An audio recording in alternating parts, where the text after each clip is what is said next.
আজকে তোমার আমাদের যে আলোচ্য বিষয়, সেই আলোচ্য বিষয় হচ্ছে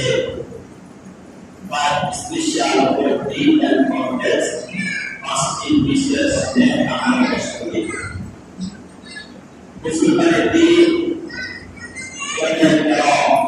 হাদিসের আলোকে বলেছেন যে পাঁচটি আমল এমন করেছে যে পাঁচটি আমলের উপর আমল করলে, যে পাঁচটি আমল করলে শুধু সুন্নাত নয়, আমল তার জন্য আসান হয়ে যাবে।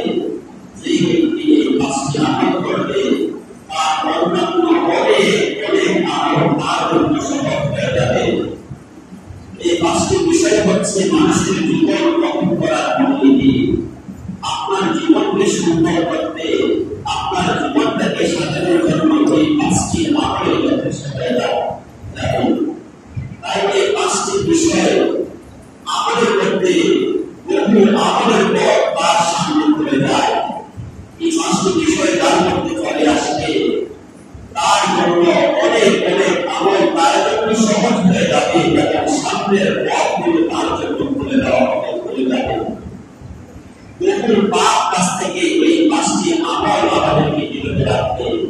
এই পাঁচটি আমল যারা করতে পারবে, বহু পাপ কাজ, বহু খারাপ কাজ, অন্যায় কাজ, কষ্টের কাজ আমাদেরকে বিরত রাখবে এই পাঁচটি আমল। এই আমাদেরকে এই পাঁচটি আমল জানতে হবে এবং সকলকে আমলের নিয়মে শুনতে হবে। আমাকে এবং আপনাদের সকলকে যেন আপনারা আমলের নিয়মে দেওয়া এবং শোনার নাম্বার 1 আমল হচ্ছে জামাতের সাথে নামাজ আদায় করা। 1 নম্বর আমল হচ্ছে জামাতের সাথে নামাজ আদায় করা। 2 নম্বর আমল হচ্ছে আপনাকে প্রয়োজনীয় এলেম অর্জন করতে হবে। আমি সংক্ষেপে ভূমিকা বলে যাচ্ছি, তারপরে আমি বিস্তারিত আলোচনা করব। 2 নম্বর আমল হচ্ছে প্রয়োজনীয় এলেম আমাদেরকে অর্জন করতে হবে। 3 নম্বর হচ্ছে কম কথা বলতে হবে এবং কম মানুষের সাথে মেলামেশা করতে হবে। 4 নম্বর আমল হচ্ছে মেকিং মুরাকাবা এন্ড মুহাসাবা। আমাদেরকে মুরাকাবা এবং মুহাসাবা করতে হবে। মুরাকাবা হচ্ছে প্রত্যেকটা জিনিস, আপনি যে জিনিসটা করবেন আপনাকে খেয়াল করতে হবে, চিন্তা করতে হবে এই জিনিসটা সঠিক নাকি ভুল, এই জিনিসটা রাসূলের পরিপন্থী, আল্লাহ রাসূলের পরিপন্থী নাকি পন্থী, এই জিনিসটা কোরআন হাদিসের পরিপন্থী নাকি পন্থী, এই জিনিসটা হালাল নাকি হারাম। এটা হচ্ছে মুরাকাবা। আর মুহাসাবা মানে হচ্ছে আপনাকে হিসাব করতে হবে এই জিনিসটা সঠিক নাকি ভুল, এই জিনিসটা হালাল নাকি হারাম, হিসাব করতে হবে। এটা করলে আমার পাপের পাল্লা ভারী হবে নাকি নেকের পাল্লা ভারী হবে। এজন্য 4 নম্বর আমল হচ্ছে কি মুরাকাবা এবং মুহাসাবা। আমাদেরকে মুরাকাবা করতে হবে এবং মুহাসাবা করতে হবে।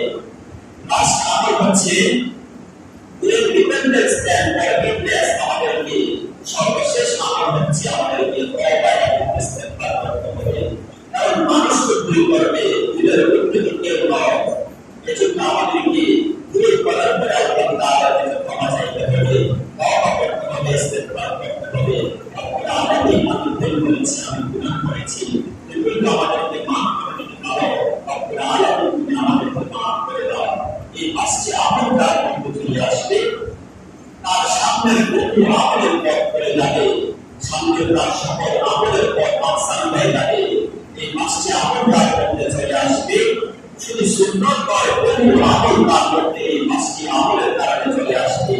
তার বহু পাপ কাছ থেকে এই 5টি আমলেই তাকে বিরত রাখবে। এজন্য আল্লাহ তাআলা আমাদেরকে এই 5টি আমল বিস্তারিত শোনার এবং আমল করার পথ